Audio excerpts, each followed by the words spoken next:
All's well in the Gulf Kingdom of Bahrain. At least that's the message. Tickets for the flagship sporting event, the Bahrain Formula One Grand Prix, went on sale yesterday. But beneath the surface, the simmering tensions that sparked off the Shia-led challenge to the Sunni-dominated government a year ago are still there.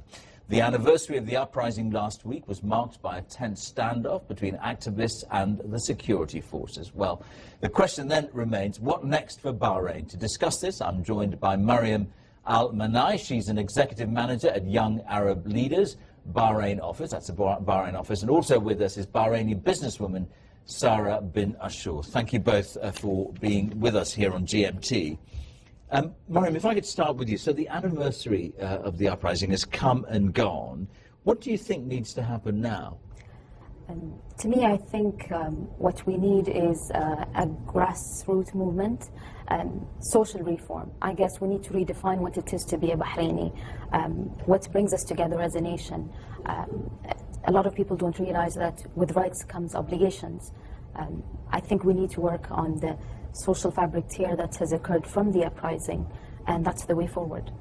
Okay, so Sarah, when Mariam talks about the social fabric being torn apart, I suppose one aspect of that is that, as I think I said in my introduction, some people look at this as Sunni versus Shia. Well, it is not. I think that is one of the most naive claims to make. I mean, what has one's identity or the way someone prays has nothing to do with their political affiliation, and this is the problem. We have a very radical opposition that is the only party partaking in the political arena that does not represent Bahrain. Bahrain is diverse, it's multicultural, it's multi-ethnic.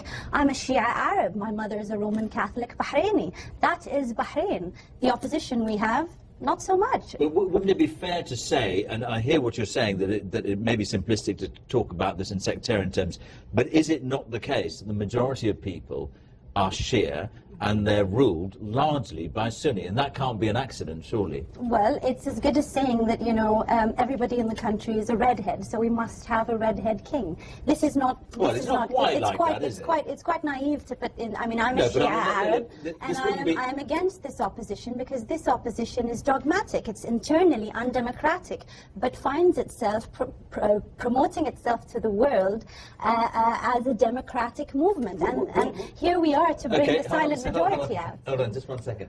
Would you accept that the movement itself, this uprising that we've been reporting on, that it's essentially undemocratic, that it's not representative of people's feelings? Do you accept that?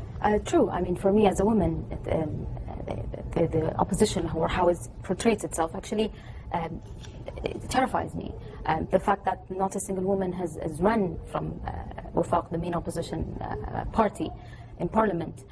The fact that a religious leader actually puts out a fatwa that if you vote for a woman, you will basically go to hell. That scares me.